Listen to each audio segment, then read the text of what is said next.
আসসালামু আলাইকুম বন্ধুরা, আমি আবার একটা রেসিপি নিয়ে চলে আসলাম। আজ আমি তৈরি করে দেখাবো আলু আর ডিমের একটা মজাদার নাস্তা। একদম পানির মতো বেঁকা, আপনারাও পারবেন। তো এই রেসিপিটা আশা করি দেখলে আপনাদের কাছে ভালো লাগবে। চলুন, এখানে আমি 3টা বড় সাইজের আলু নিয়েছি। এখন এই আলুগুলো আমি মাঝখান দিয়ে কেটে তো দেখতে থাকুন, তাহলে বুঝতে পারবেন।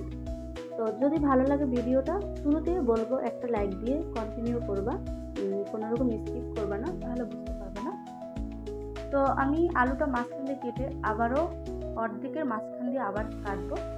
এখন আমি এই আলুটারে একদম পাতলা করে কেটে নিব, দেখতে থাকো। এই যে পাতলা করে আমি এটা ছুরির সাহায্যে কাটতেছি। আপনারা চাইলে বডির সাহায্যেও কাটতে পারেন, রেসিপিটা দেখে যে আমি কীভাবে কাটতেছি। আর এই রেসিপিটা সকালে বিকেলে এবং বাচ্চাদের টিফিনও দিতে পারেন, খুবই স্বাস্থ্যকর একটা নাস্তা। তো আমি আলুটা কিন্তু পাতলা করে আমি কেটে নিয়েছি, একদম ওইরকম পাতলা না। তো এখন আবার আমি একটা ছুরির সাহায্যে মাঝখান দিয়ে আলুটার কুচি কুচি করে কেটে নিলাম। দেখতে থাকুন, তাহলে বুঝতে পারবেন। তো আমার আইডিয়া হয়ে গেছে। আর আপনারা কি করবেন, দুইটা কাটি মাঝখান দিয়ে দিয়ে তারপর আলুটা কাটবেন। কম বেশি একদম নিচ থেকে কেটে যেতে পারে, কিন্তু আমারটা কিন্তু কাটে নেই, আপনারা দেখলে বুঝতে পারবেন। তো আমি আরও একটা দেখে দিচ্ছি কেটে, যে আপনারা আইডিয়া করে কাটবেন, কোনো রকম যেন নিচ পর্যন্ত না কেটে যায়। তো এভাবে আমি সব আলুগুলো কেটে নিব। তো আলুগুলো আমি ধুয়ে নিয়ে আসছি। এখন আমি লবণ দিয়ে লবণ পানির ভিতরে আলুগুলা 1 ঘন্টার জন্য ভিজিয়ে রাখবো। তাহলে কিন্তু আলুগুলার ভিতরে লবণও ঢুকবে আর আলুগুলো একদম সফট হয়ে যাবে। যদি আপনাদের হাতে সময় থাকে তাহলে আরও বেশি রাখতে পারেন। তো এখানে আমি একটা প্যান বসিয়ে দিলাম। এখন আমি প্যানে দিয়ে দেবো 3 থেকে 4 টেবিল রেগুলার রান্নার তেল। দিয়ে দিলাম আমি একটা পেঁয়াজ কুচি। তো এখানে আমি একটা পুর তৈরি করব। পুরটা আমি যেই আলুগুলা কেটে রেখেছি, ওই আলু থেকে কিছু আলু বেঁচে গেছে, একদম ছোট ছোট করে ওই আলুগুলো কেটে নিলাম, ধুয়ে ভালো করে নিয়ে আসছি। এখন এই আলুগুলো আমি একটু ফ্রাই করে নিব। তো কিছুটা দিয়ে দিলাম টেস্ট অনুযায়ী লবণ, আর দিয়ে দিলাম কাঁচামরিচ। এখন একটু নাড়া দিয়ে আমি নিব, দেখতে থাকো। আশা করি ভিডিওটা আপনাদের কাছে ভালো লাগবে। আর এই রেসিপিটা আমাদের বাংলাদেশে কমই অ্যাভেলেবেল না, আমি পাকিস্তানে দেখছি, তাই এই রেসিপিটা করলাম, তোমাদের মাঝে শেয়ার করলাম। আমার কাছে ভালো লাগছে, তাই তোমরাও তৈরি করো, ভালো লাগবে। তো এখানে দিয়ে দিলাম আমি একটা টমেটো কুচি করে কেটে। আর টমেটোটা আমি কিন্তু বেশি সিদ্ধ করবো না, তাহলে গলে যাবে আর দেখতে ভালো লাগবে না। দিয়ে দিলাম আমি এখানে ধনিয়া পাতা কুচি। আপনারা চাইলে যে কোনো সবজি অ্যাড করতে পারেন আলুর সাহায্যে। তো আলুগুলো ফেলে না দিয়ে এভাবে একটা পুর তৈরি করলে ভালো হবে। তো আমি 1 ঘন্টা পর আলুগুলো সেকে ধুয়ে নিয়ে আসলাম। তো এখন আমি একটু কালারফুলের জন্য একটু হলুদের গুঁড়া দিলাম অল্প। দেখেন কতটা সফট আর কতটা সুন্দর, একদম কি বলবো, অনেক সুন্দর হয়েছে।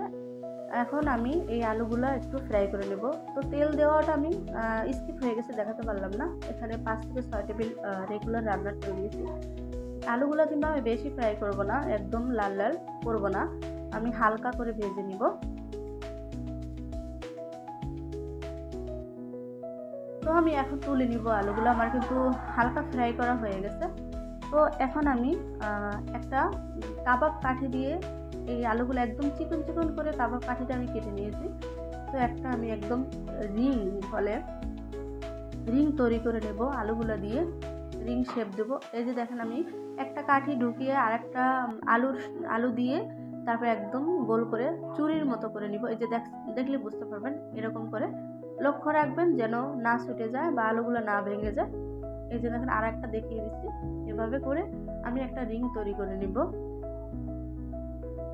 তো যে যেখান থেকে আমার ভিডিওটা দেখছেন তাদেরকে অসংখ্য ধন্যবাদ। আর যারা আমার চ্যানেলটা এখনও সাবস্ক্রাইব করেন নাই, প্লিজ সাবস্ক্রাইব করে আমার চ্যানেলের পাশে থাকবেন আর বেল আইকনটা অন করে দিবেন, তাহলে আমার ভিডিও আপনাদের মাঝে সাথে সাথে চলে যাবে।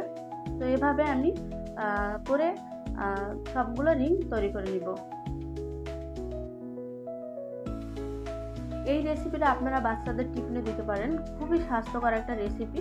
তো আমার এখানে 4টা রিং হয়েছে, আপনারা চাইলে আরও বেশিও নিতে পারেন। দেখুন, রিংগুলো কিন্তু ছুটবে না, কারণ আমি কাঠি দিয়ে আটকাই দিয়েছি। তো এখানে আমি একটা প্যান বসাই দিলাম। প্যানে আমি 2 টেবিল চামচ সাদা রেগুলার তেল দিলাম। তো তেলটা গরম হয়ে গেছে, এখন আমি এই রিংটা দিয়ে দিলাম। তো এই রিংয়ের ভিতরে এখন আমি দিয়ে দেবো আলুর পুর। এখানে 2 থেকে 3 টেবিল আলুর পুর দিয়ে দিলাম।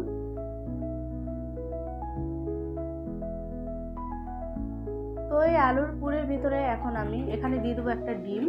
লক্ষ্য রাখবেন ডিমের কুসুমটা যেন না ভেঙে যায়, একদম আস্তে থাকে, তাহলে কিন্তু নাস্তাটা দেখতেও ভালো লাগবে, খেতেও ভালো লাগবে, আর বাচ্চারা বড়রা সবাই আগ্রহ করে খাবে। তো দিয়ে দিলাম আমি এখানে 1 চিমটি সাদা গোলমরিচের গুঁড়া, দিয়ে দিলাম টেস্ট অনুযায়ী লবণ। হাতে করে দেওয়ার চেষ্টা করবেন, চামচের সাহায্যে দিবেন না, তাহলে কিন্তু বেশি হতে পারে। তো দিয়ে দিলাম কিছুটা ধনিয়া পাতা কুচি। এখন আমি এটা 10 থেকে 15 মিনিট ঢাকনা দিয়ে ঢেকে রাখবো লো হিটে, তা না হলে কিন্তু নিচ থেকে পুড়ে যাবে হাই হিট করলে। তো 10 মিনিট পর আমি ফিরে আসলাম। দেখেন আমার কুসুম কিন্তু একদম হয়ে গেছে। এখন আমি তুলে নিব।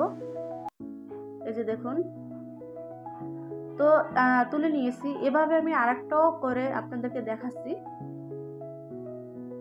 খুবই মজাদার একটা নাস্তা, আপনারা তৈরি করে খেলে বুঝতে পারবেন। তো আবারও আমি পুর দিয়ে দিলাম, আর আপনাদেরকে দেখিয়ে দিচ্ছি বোঝার সুবিধার্থে।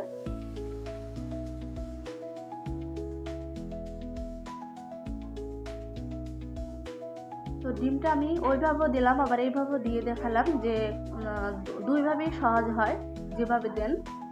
তো এখানে আমি সেমই উপকরণগুলো দিয়ে দিব, একটু গোলমরিচের গুঁড়া, একটু লবণ, তারপরে ধনিয়া পাতা কুচি দিয়ে আবার আমি এটা 10 থেকে 15 মিনিট ঢাকনা দিয়ে ঢেকে নিব। তাহলে আমার কিন্তু ডিমের কুসুমটা একদম সিদ্ধ হয়ে যাবে। আর আমি ডিমের কুসুম কিন্তু হাফ সিদ্ধ করবো, ফুল না। তো হয়ে গেছে, আমি এখন নামিয়ে আপনাদেরকে দেখিয়ে দিচ্ছি কতটা লোভনীয় এবং কতটা সুন্দর হয়েছে, আর একদম একটা স্বাস্থ্যকর নাস্তা। তো আমি একটু ছুরির সাহায্যে কেটে দেখাচ্ছি যে আমার কিন্তু নাস্তাটা পুরোপুরি কুক হয়ে গেছে।